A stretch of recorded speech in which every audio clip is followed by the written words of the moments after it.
Hey everybody in Korea, I'm very happy to be here. This is my first time visiting Korea. It's been awesome so far. We had an amazing meal. We've seen beautiful architecture. Some of us went to the palace. A guitar company called MelOn just gave me a bunch of amazing guitars and pedals, and we're gearing up. We're going to play a show in a couple hours. It's going to be really fun. Yeah, I was reading Miles Davis's autobiography where he talks about the hardest thing for a musician to do is to sound completely like yourself. And I felt like on this record I had refined some of the concepts and ideas and things I was trying to say, and I created a world that was uniquely myself, so I self-titled it. Yeah.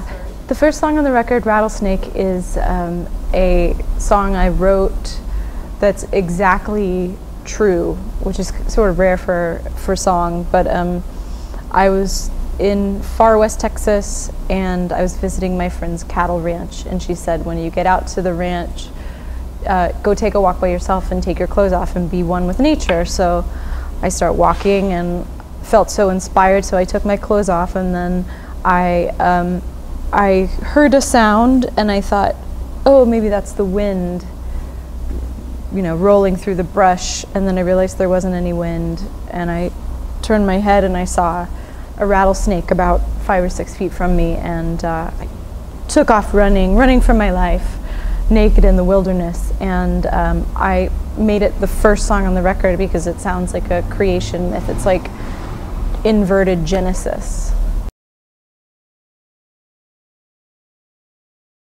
Yeah, the song Digital Witness was inspired by the way that I kept feeling myself interact with technology and with people. I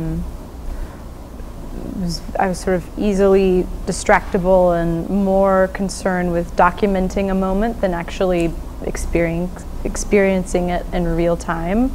And so I started unpacking that phenomenon and realizing that it was omnipresent, that we were all kind of glued to our, smartphones or our perception of the world through lenses, constant lenses and screens. And I wrote a song that was just sort of following that logic down to its natural conclusion, which is if you can't see me, then am I anything? If I can't document my experience, then did it even happen? So I just went a little bit absurdist with it, but I was trying to unpack a very modern phenomenon. That was fun. I have stage dived before on a tour of my previous solo record, Strange Mercy. I was actually jumping into the crowd and crowd surfing. This time, it's not really the spirit of the show to exactly crowd surf, but it is fun every once in a while if the spirit, moves me to jump in and be one with the audience. And I think at Glastonbury, I looked down and there was like a days old. I don't think there's a Korean equivalent, but basically a Frito pie that had been sitting there for like 3 days. It looked totally disgusting, but in the heat of the moment, I picked it up and threw it at people.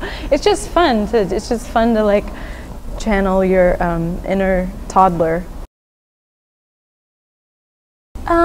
No, I mean, on the spectrum of things that I fear, oddly, I have no fear of hurting myself on stage, but maybe I should, because I've broken things, and I've broken my foot and I have bruises all over my body, but in the moment you can't feel it because you're so high on adrenaline.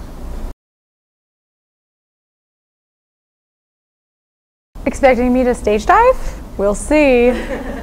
We'll see, who knows? It's not kampai, it's